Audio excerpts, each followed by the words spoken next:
Welcome to the Public Company Series podcast, powered by Onboard, giving boards the clarity, security, and insights they need to make better decisions and deliver lasting value. I'm your host, Doug Chia.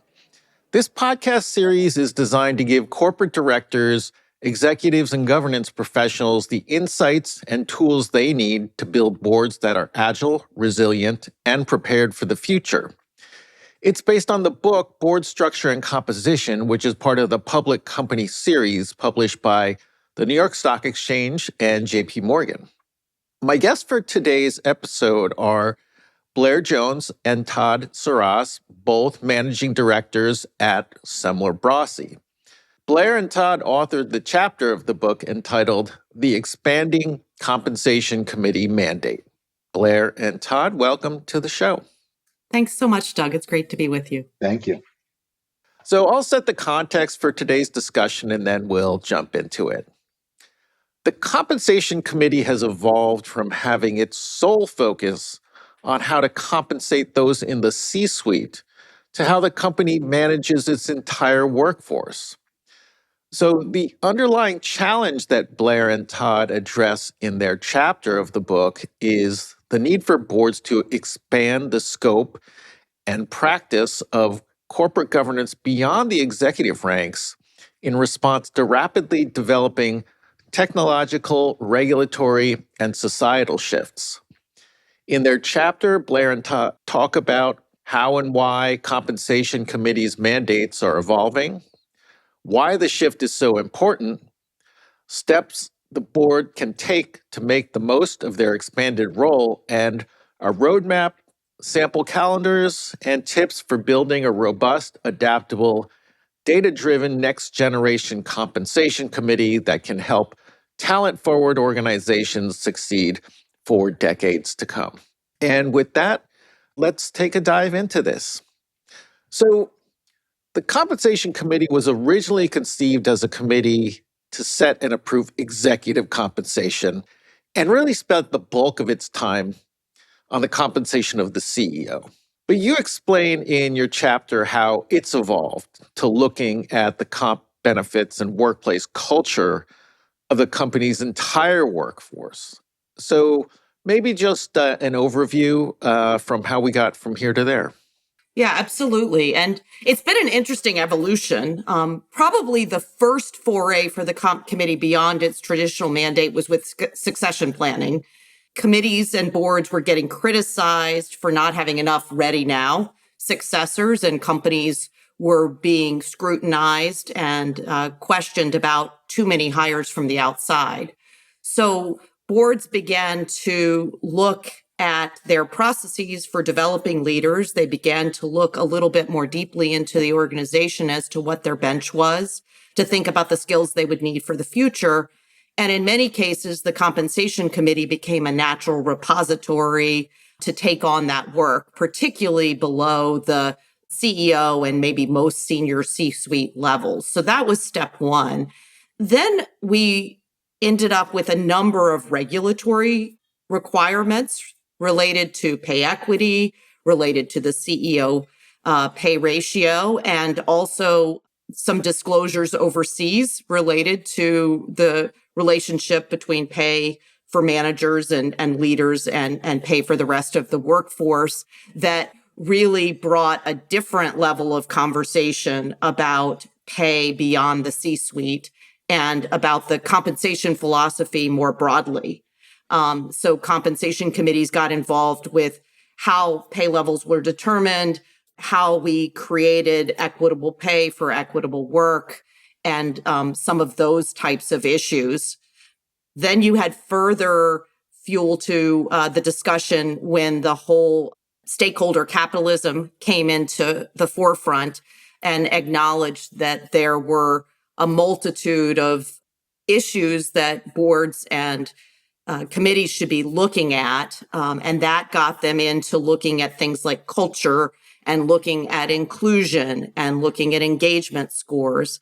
While some of the focus on sustainability has shifted a little bit, the importance of culture has remained solid and a key focus of the committee. And gotten them into issues such as leadership development, and also really looking closely at the types of skill sets that are being hired and who's getting promoted within the organization.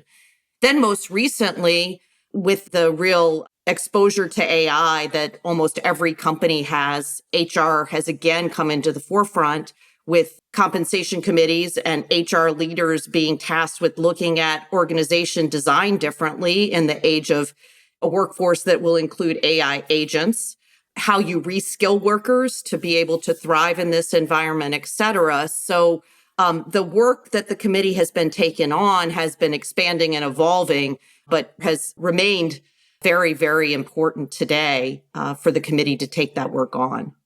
I would only add to that it's pretty logical in evolution.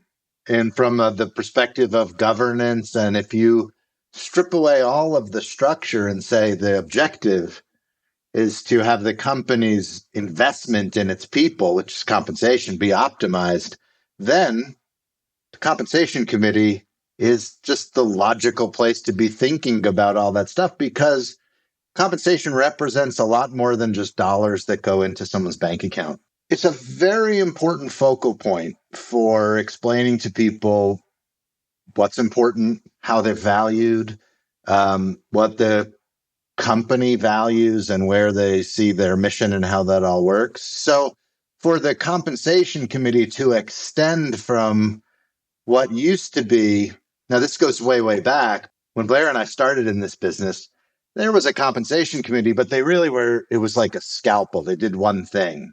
It was like a formality to approve CEO comp.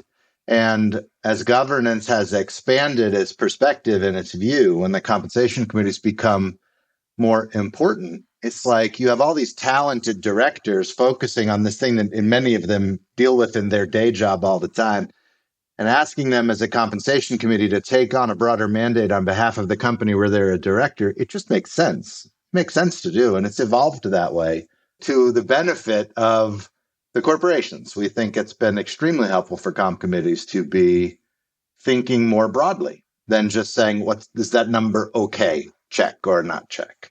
There's so much more context now for them to make the decisions. And I think that's been to the benefit. And, the other question that comes up to us a lot is, well, but the board is the recipient of a lot of this information. And that's true. There need to be reports on these types of topics to the board, because the board is having to manage all of it at a high level. But when you need to actually follow through with items or to monitor that they're getting done, the committee can go a lot more deeply than the board can ever do. The board can really only at best take on the highest level of the issues and maybe get report outs, but the committee can actually dig in a little bit more deeply.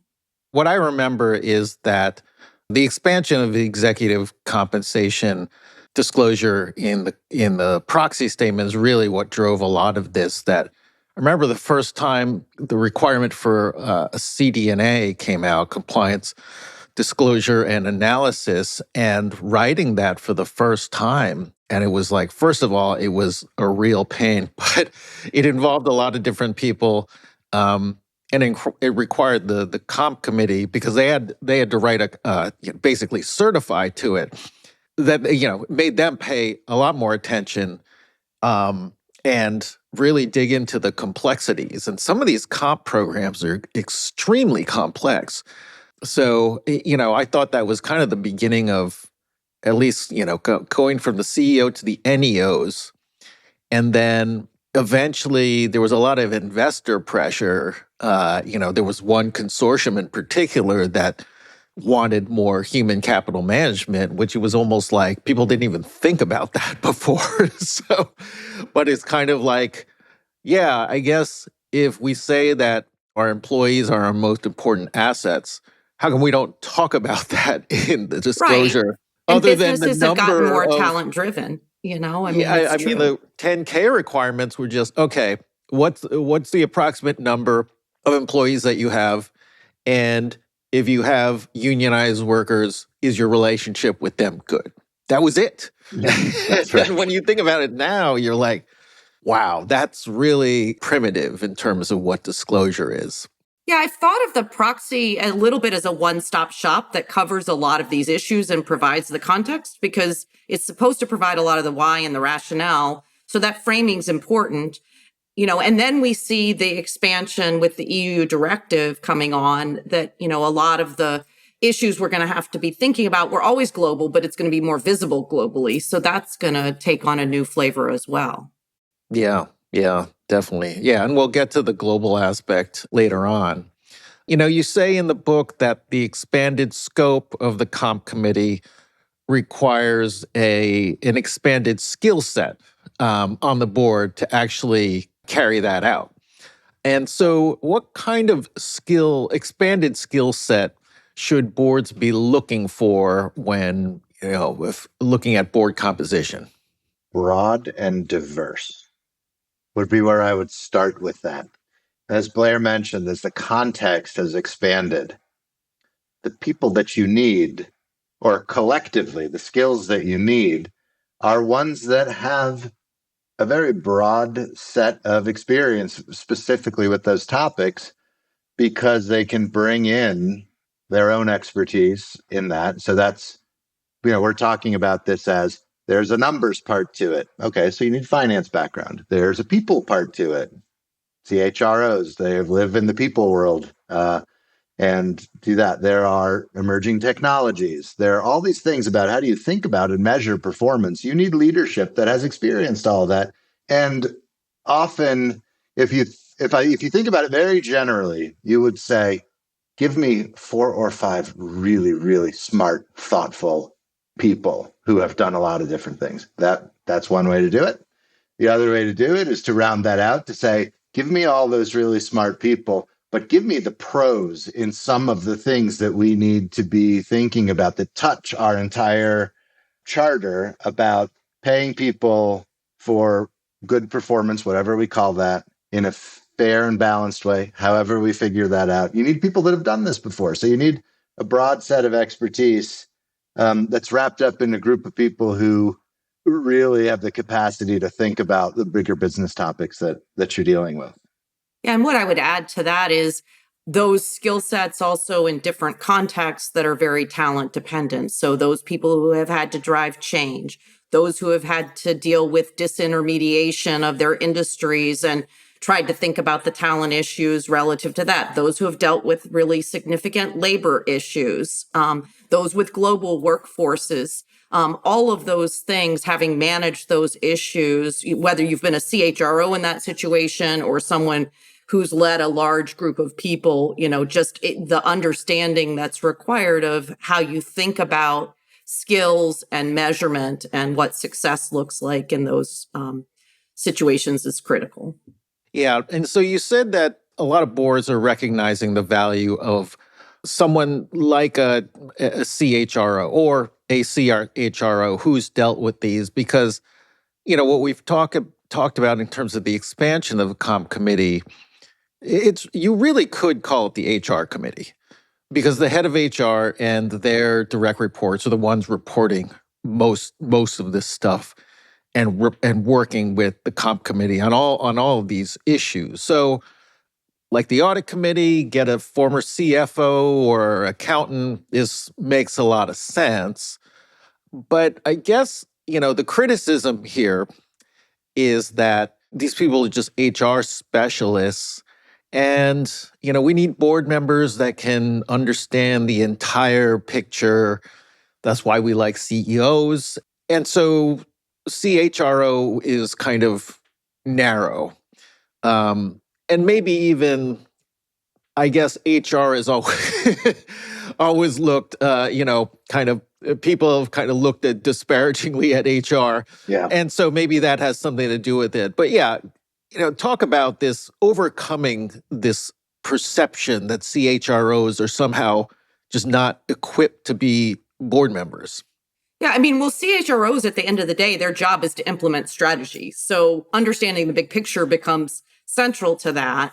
And I would say, today, even more so, if you think about what we went through with COVID, what we went through with the Great Resignation, and now what we're going through with AI and re-engineering organizations to deal with AI, all of those are people issues that you've got to have some people talent to know how to do. And, just like not every CFO would be equipped to be on a board, there may be CHROs who aren't, but there are many who are in the front lines. And particularly over the last multiple years, since COVID, have had to deal with a whole host of HR issues that are new to all boards. And in many cases, some board members have never dealt with them before, and they've been on these CHROs have been on the front line. So they can be very, very valuable additions in that respect. Yeah. It's not every CHRO, just like Blair said. It's not every CFO who can be a great audit committee chair. But the ones that have been able to spend time in their career, so in many places, look, in a lot of larger companies, you go through the rotation. And HR is one of the places where you rotate through. And not every organization does that. And Doug, completely agree with you that HR has like a history problem. It used to be called personnel. And it's like you went there to make sure that your time card was working right. Yeah. And Yeah. that was And there was that article, right? Yeah. Why everybody hates HR that I know got a lot of discussion in the HR community. For sure. Yeah. And, recognize some of this is actually rightfully so. And I'm sure this still exists some places where the old story, this is from way, way back, was if you couldn't cut it as an operator, you went into things like HR. Yes, exactly. That's the stigma. And we hear it every day. We hear it from someone that says, I never knew how valuable a good HR person could be, or I want to find someone for this role that can be a strategic partner. And just like other roles, those folks are out there and they make fantastic candidates because they get over time in that role. You get so steeped in how to manage the people, and it's not just what you see on the piece of paper. And when you have folks that can really think through that and what that means and all the nuance that goes along with managing people, which is extremely complicated and messy, that person's really, really valuable.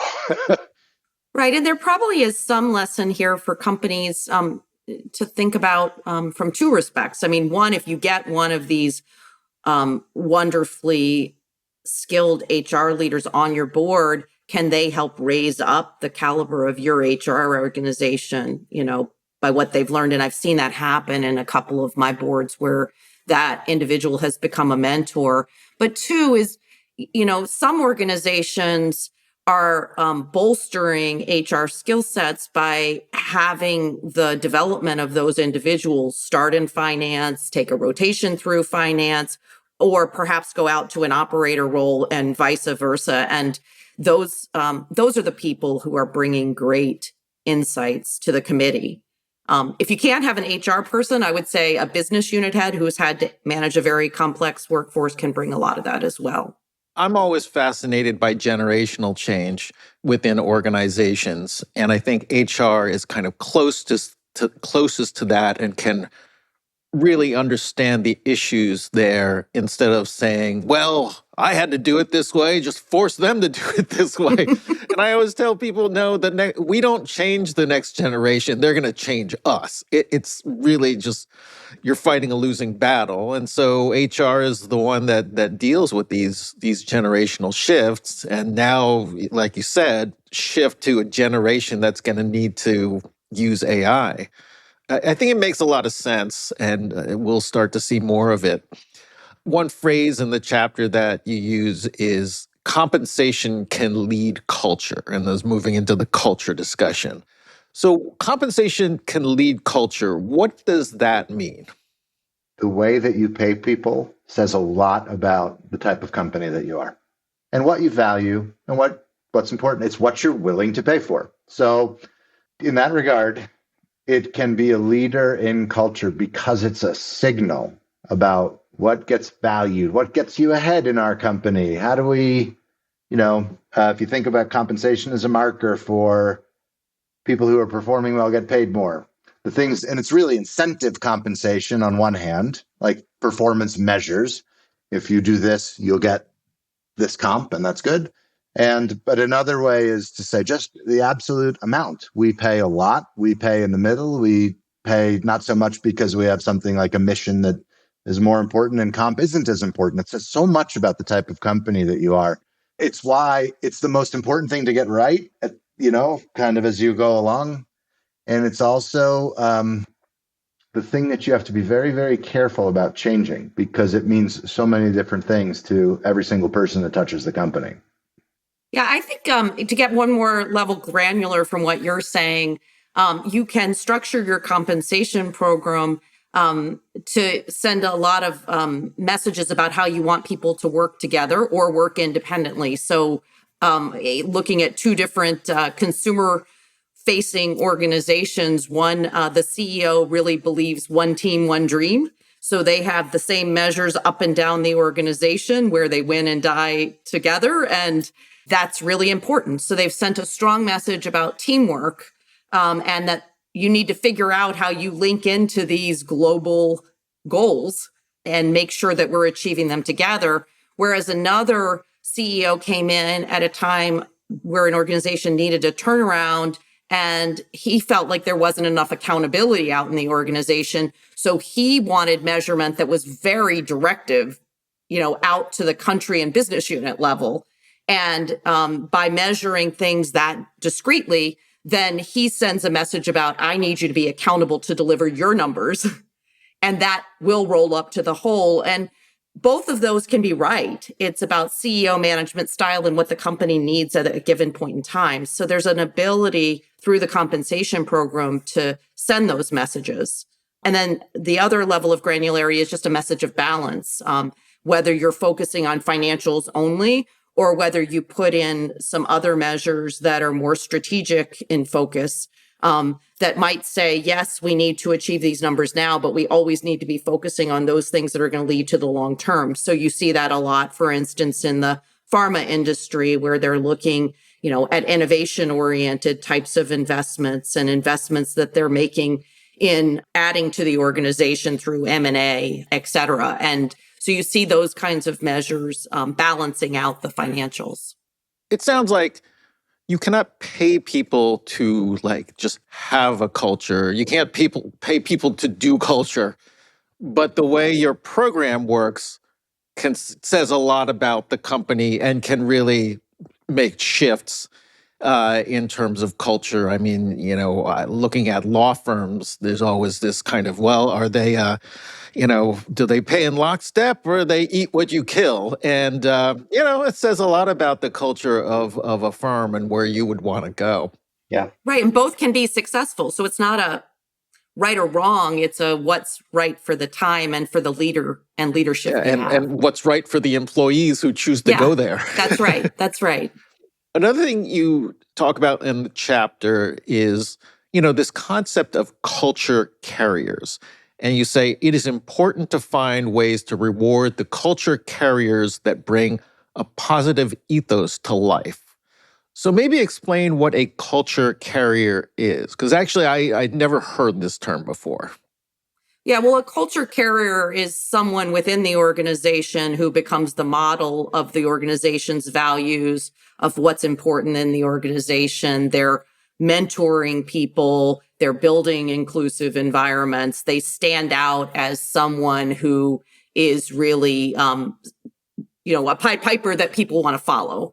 And while you'd like everybody who's in a leadership position to have those skill sets and to be a culture carrier, like everything, there are those who are better at it than others. So an organization can do a lot to bolster its culture by making sure that those people are prominent in the organization, whether it's through promotions or putting them in leadership roles in cross-organization initiatives, et cetera. So those are important messaging mechanisms, and they tie back to comp because when you give people bigger roles, usually compensation follows.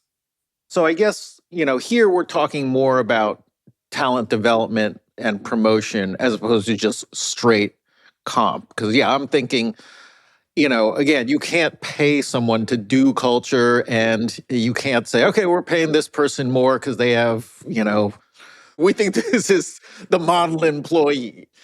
But you can develop that person and promote them to higher positions, which does lead to higher pay. So I guess there's part of the incentive. Another big point you talk about is that the compensation committee should understand how the goals cascade through the entire organization, how progress is measured, and how success is communicated internally. This seems pretty granular for a comp committee to get into. We always talk about noses in, fingers out. This seems like almost getting a little bit fingers in. So, maybe talk about, how a comp committee keeps tabs on this without really going so deep that it feels like they're asking kind of micromanaging type questions. It's a great question. Remember, this compensation committee is meeting 4 or 5 times a year, has, probably a single digit number of hours that they're spending together talking about these topics. There's just not time to do that. Not to mention, it's not really their job. But if you think about that whole notion of understanding how it cascades through the organization as an input to the decisions that they're making about how to structure compensation for the executive team, then you see, hey, there's a lot of value in that. So their objective is not to change or dictate or make you align with what they're doing. It's the other way around. It's like, tell us what you're doing with the company as part of the ongoing conversation we have. That will factor into how we think about what the right performance metrics are for the business on the executive team. And those things should be, in most cases, fairly well aligned. And people have different responsibilities and different ability to influence certain things, and that shows up. But it's difficult to have two things that are sort of at odds at each other and have that work really well. And how many of our clients, the ones that do this the most successfully, how they do it is they have a lot of open conversation, formal and informal, with members of the management team, not just the CEO, but they also have dedicated time on the agenda to hear from individuals on the team about what is going on in the organization down through. How's comp looking? How's the broad-based incentive pool going? What are those measures doing? How are we thinking about them?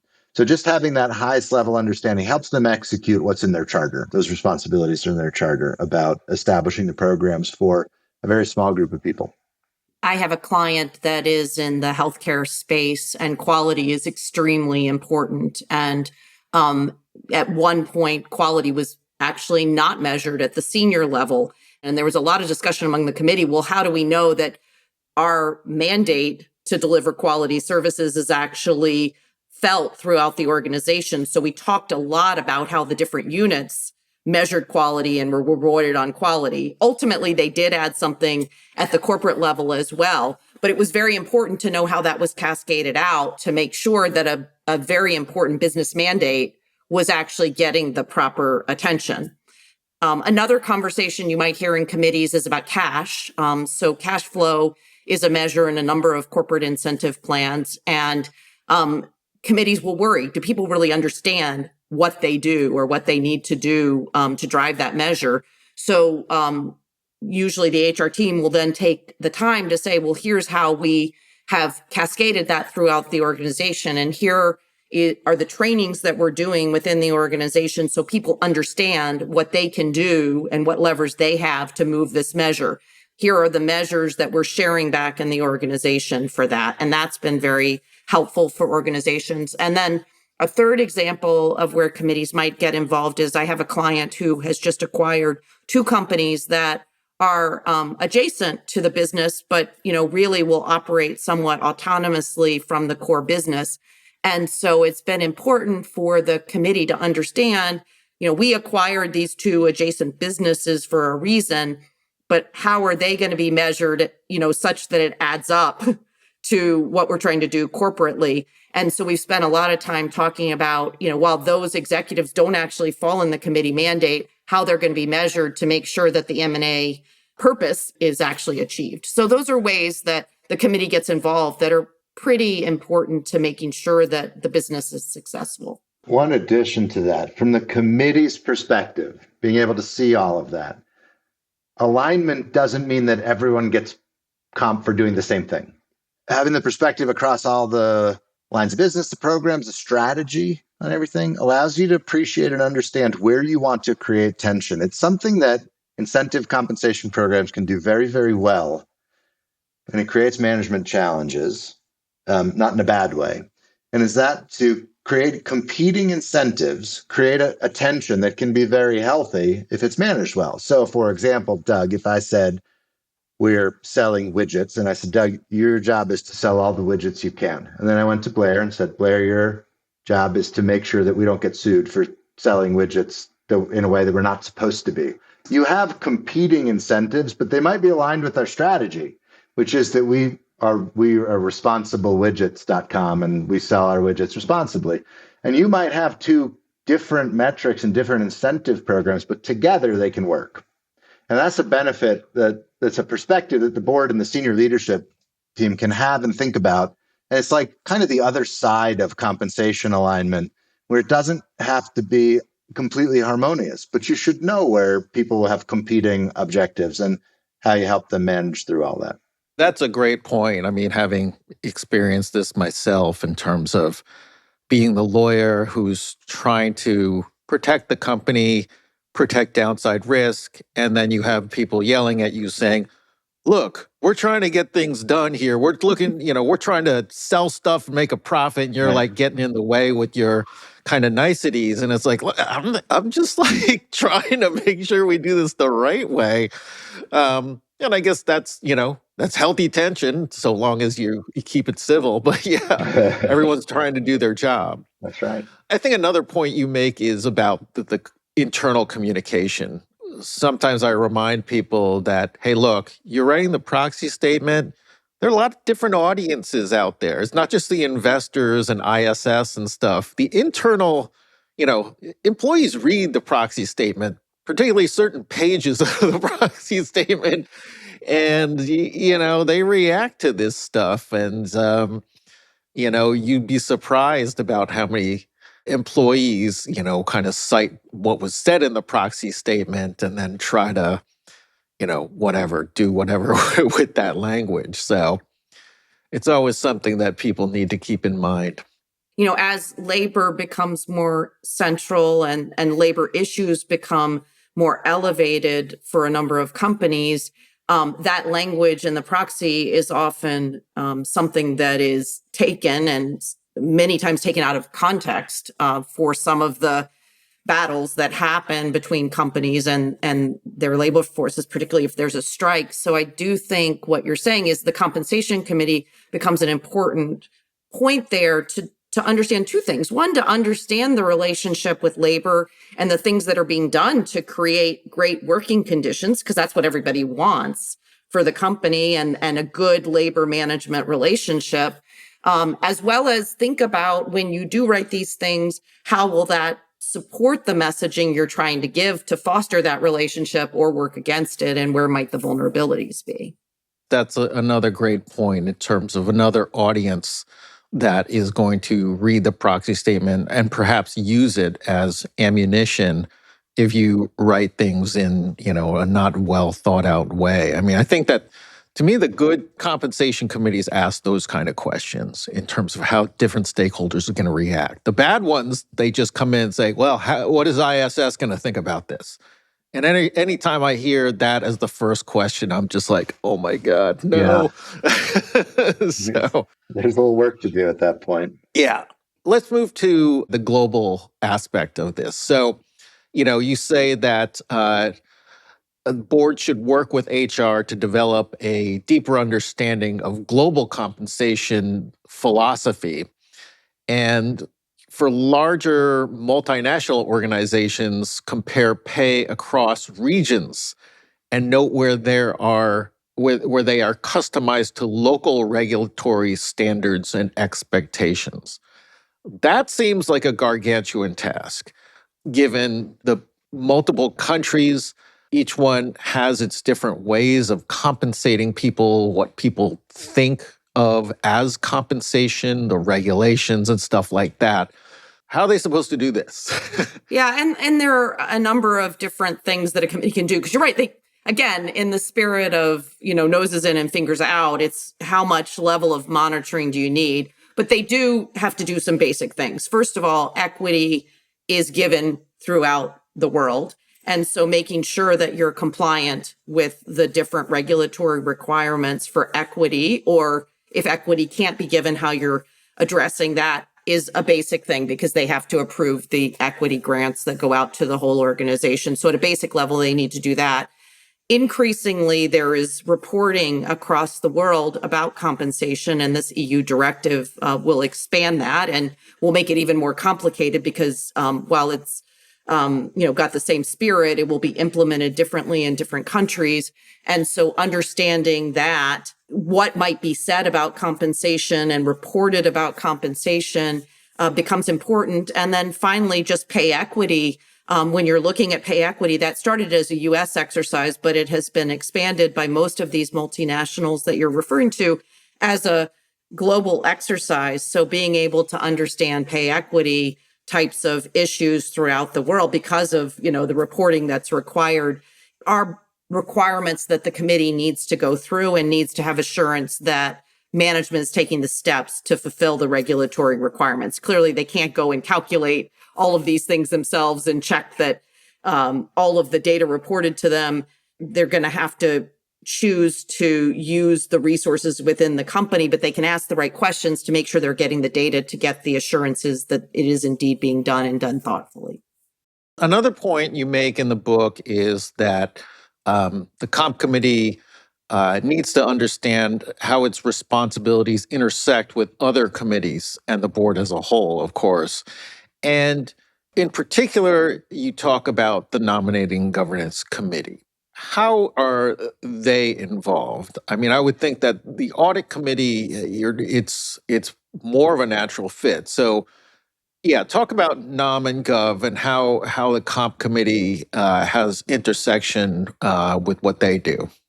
It's an interesting question at the moment. We have many clients that have at least one session, a joint session of both committees, because the implications for talent planning are so entwined in the comp stuff that those two things you almost can't have one discussion without the other. So those two committees are extremely close, very close. All of our compensation committees have periods of their agendas where they're talking about succession planning. And that is it can be as detailed as 2 levels deep in the organization, a big chart of all the people and who's ready now and who should you have your eye on. It is almost like both committees have responsibility for that. On the talent side, there's elements of the nominating and governance committee that are less comp related, but where there's that intersection is in talent planning and management. And they well-functioning committees, as the comp committee mandate sort of expanded and the things we're talking about and the expertise and all that, that goes across the entire board, the types of people that you need on your board. It's not just a comp committee matter, but how those two committees work together is extremely important. Right. And then on director compensation, Nom and Gov would have the director nominations, and compensation will also often have the compensation element of that. It started in Nom and Gov, but increasingly has moved over. So, I think it's just important. It doesn't really matter exactly who has ownership of these items. It's that the board has a discussion about what are the things we should be talking about, and do we have it covered in the right places, in the right ways, covered with the right frequency. And then, then you can drive the necessary coordination, whether it's committee to committee or committee to board. Let's move to, your practice philosophy for a comp committee. I like how you have this phrase, crawl, walk, run, and that's a method of expanding a comp committee's traditional scope to cover human capital management. So maybe talk us through this crawl, walk, run concept. Yeah, that's Nietzsche, right? It's like if you're going to fly, first you have to stand and walk. For committees that are new, they just need to get familiar. So it gets to Todd's point about, you should stand first. So what are the topics? What are the key issues in those topics? And bringing in the experts, whether it's benefits experts, whether it's some people in your talent organization to talk about leadership development and skill planning, et cetera. Bringing in people to talk about engagement scores, bringing in people to talk about performance management, just to get the lay of the land, like what's being done, What are we measuring? What are the key questions that we're trying to talk about? The other key point at this walk stage is taking your business strategy and saying, what are the key human capital topics that come out of it? So once, you've done the crawling and gotten familiar with it, then you can actually walk. And the walking is more about getting report outs on certain areas where you as a committee can actually be helpful. So that's where, you take the strategy and you say, out of the strategy, what are going to be the most important things for this year or for the next 3 years that need to get done on the human capital point? And what are the questions that or data that should be reported back to us about that? And that would be the walk part, so that you're really focusing the effort a little bit more rather than just getting a smattering of report outs. And then the run is actually where you're becoming more integrally involved in terms of how is it really working in the organization. So that might take the shape of having business unit heads come in and talk to you about how they do their talent planning and how they see the talent in their organization, how they're building the cultures for their organization. So you're actually hearing the implementation versus just seeing a flat report on numbers and data. You also could have people who have been highlighted as future successors that have been going through leadership development type of training. So one of my clients has been doing an extensive set of work around future leaders, and they have those people come and talk to the committee about what they've been learning and what they are getting out of those experiences. And that serves a couple of purposes. It gets the committee and board members familiar with those people, but it also, again, brings more texture to what's actually being done. So you can think about, are we doing the right things to support our strategy? A third thing that can be done is just to do a retrospective of the year with the CHRO talking back about, okay, what did we learn about human capital this last year that we want to think about going forward? Where again, the committee's becoming much more of a thought partner in that. I know you have a question about what Delta Airlines does, which I think is another extension of that, of, the retrospective and really getting close to how are things working in the organization. But also, like I said, all in service of the job, the comp committee's job. And we talk about a lot of broad things, very high level strategic stuff, lots of different stuff. You can look online for any public company and see what the compensation committee is responsible for. So whether you're crawling, you're walking, or you're flying, you should all be tied back to this is helping us execute these things, which is why you don't have to fly to execute on your charter. But if you try, you can say, look, we're flying. They say, that's fine, but we're a bicycle company, right? Like flying not necessary. So it's like being pragmatic for the committee about getting all these very big, interesting, fascinating stuff that is all at the heart of organizational success and optimization. Still got to do the job, still got to play the hits. So it's just always a good reminder to say, like, well, let's not spin off in this. And this stuff repeats in like regular life all the time, right? So Blair and I have these conversations every day as it relates to our own business. Let's get back to the thing that we're supposed to be doing.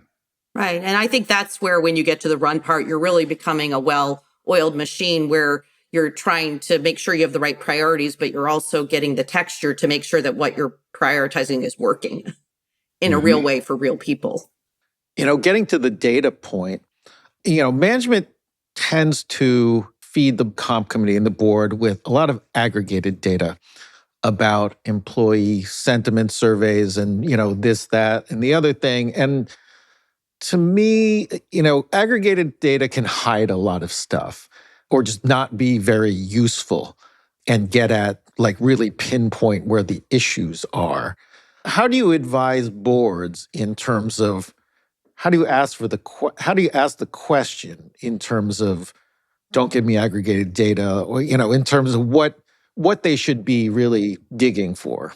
Yeah, well, I mean, this is where you start with the strategy. So if you go back to, the healthcare client that I was talking about earlier, where we were talking about quality. I mean, another thing that they've done from the data front is nursing is critically important to them.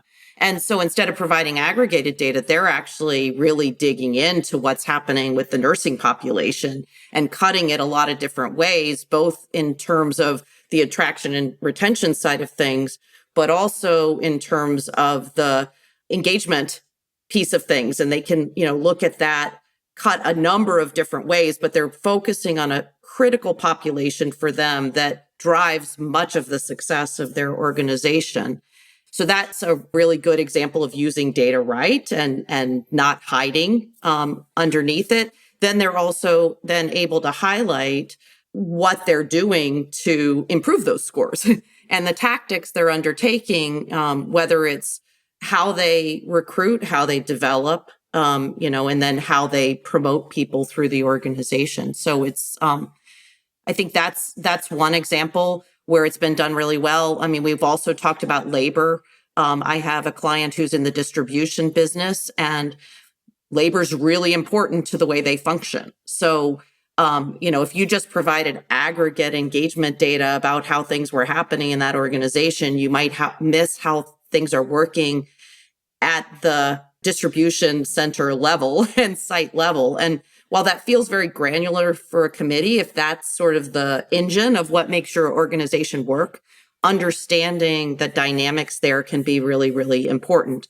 If you get outside of those two sectors with tech, look at AI talent and really getting data. You could be having great retention of tech talent generally, but if it's not the right tech talent that you need, then you aren't getting the right data. So really thinking about, again, what's differentiating for the organization.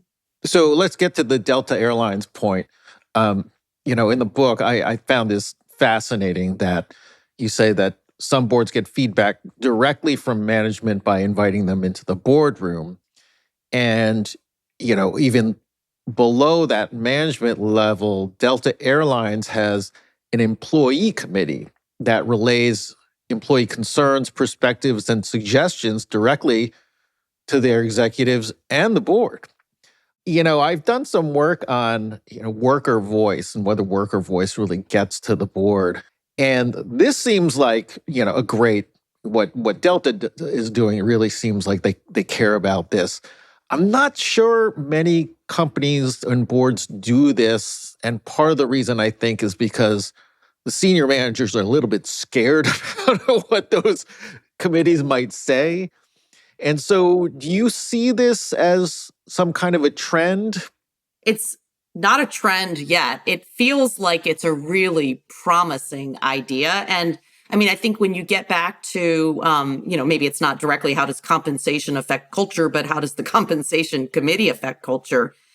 You see it, in Delta's employees and how they interact, that there are many things that are reinforcing about the importance of the employee population with how they run the organization. And that happens to be one of them. So it does feel very promising as something for companies that are very talent driven and that have talent dealing directly with the consumers day in and day out to consider. Other ways that companies are trying to get more exposure is they will invite board members, not necessarily just compensation committee members, to town halls or to small group meetings where management is not there, just to interact with them to get a better feel. And it feels to us that that's a really critical way to understand what's happening culturally in the organization in practice, because you can, to your point, look at all sorts of aggregated data that says things are great, but the rubber hits the road with how the employees are receiving it and what they do with it. So if you can get some real life experience, and I applaud the senior leaders who are not daunted by that and are willing to let their board have that exposure, because it can be very valuable when it's brought back to the board or to the committee room. Delta Airlines is a really interesting example. And I guess part of it is that I would imagine that part of it is that their executives are getting exposure to a lot of different employees anyway by flying on Delta. And so it would make sense, okay, let's, instead of just having all this anecdotal evidence of I talked to one of the pilots or a stewardess or something, it's like, let's make this a little bit more formal. I know some companies, their employees don't interact directly with the customer, that the company basically tells the board, you want to visit any facility at any time, you are free to go in and walk around and talk to people. Um, I know that's another way of doing it, even though that's also kind of controversial within the management community. So folks like Elizabeth Warren and others, Bernie Sanders have said, well, let's put employees on the board and in the comp committee. And that definitely has not taken off. But, absent that, you mentioned lunches and town halls and stuff, other ways that the comp committee can get feedback from kind of mid and lower level management and really be taken seriously. What have you seen there? I have another client who does board dinners where they purposely skip 2 or 3 levels down in the organization and invite promising individuals to come to the board dinners. And usually where they're seated with a board member who, has come from their area of expertise or comes from an industry where they would understand it. But that creates good conversation over dinner.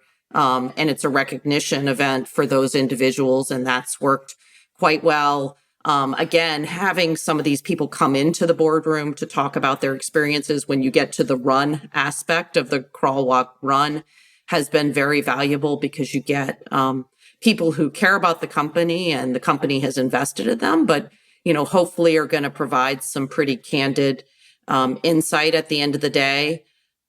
There is opportunity, I think, with these employee resource groups who have been chartered to help the organization with becoming better businesses based on, their areas of expertise and characteristics. And I think those are good resources for the committee, and putting those people in front of the committee or actually having the committee visit them can be helpful. All of those are good exposure. Well, I guess this is an area where companies in Europe are more forward thinking about this. People point to Germany as the actual governance structure builds this in. Whether that's a good or a bad thing, is a different discussion. But yeah, it seems like there are ways, if the comp committee really wants to find out, that they can take proactive steps instead of just kind of sitting back and waiting for management to feed them things, which is probably going to be on the positive side. So probably this is a good place to wrap up. So Blair and Todd, thanks so much for joining me today. Always a pleasure. And that concludes this episode of the Public Company Series podcast powered by Onboard. I'd like to thank Blair Jones and Todd Sirras, again, of Semler Brossy, for sharing their insights on board compensation committees. And I encourage you to read their chapter of the book entitled The Expanding Compensation Committee Mandate, which you can find in the book Board Structure and Composition, part of the Public Company series published by the New York Stock Exchange and JP Morgan. You can read and download the entire book at nyse.com/PCS. To learn more about Onboard, visit onboardmeetings.com. For additional resources and episodes, visit publiccompanyseries.com. And don't forget to subscribe to receive all new episodes of the Public Company Series podcast. And please rate us and leave a review. I'm Doug Chia, and we'll see you next time.